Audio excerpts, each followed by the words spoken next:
বড় গণহত্যা হয়েছে বিন্দু মাত্র অনুশোচনা নাই। একটা দল এইগুলি মানে সারা 15টা বছর শুধু মিথ্যা নির্যাতন করে চালিয়েছে, এখনো তাদের মিথ্যাচার বিন্দু মাত্র থামে নাই, এখনো নির্যাতনের ইচ্ছা বিন্দু মাত্র থামে নাই। আপনারা যখন মহাখনি শেখ হাসিনার অডিওগুলো শুনেন দেখবেন এখনো তার নির্যাতন করার ইচ্ছা পুরা মাত্রায় আছে, প্রতিশোধ নেওয়ার। এরা কি এই বিচারের কোন রকম যদি গাফলতি থাকে, কোন রকম ফল্ট থাকে বা যদি নাও থাকে, সেটা এক্সপ্লোর করার চেষ্টা করবে না? ওদের স্বপ্ন পূরণে পাশে থাকতে পেরে আমরা গর্বিত।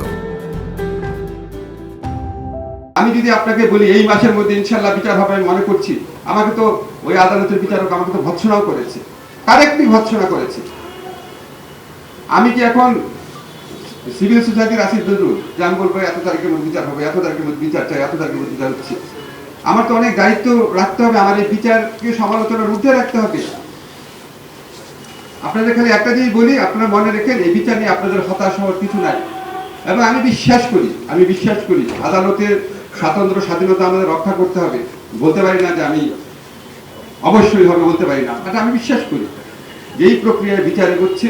ইনশাআল্লাহ আমাদের সরকারের আমলে আপনারা কাঙ্ক্ষিত যে মামলাগুলোর রায় চাচ্ছেন সেগুলি পাবেন ইনশাআল্লাহ।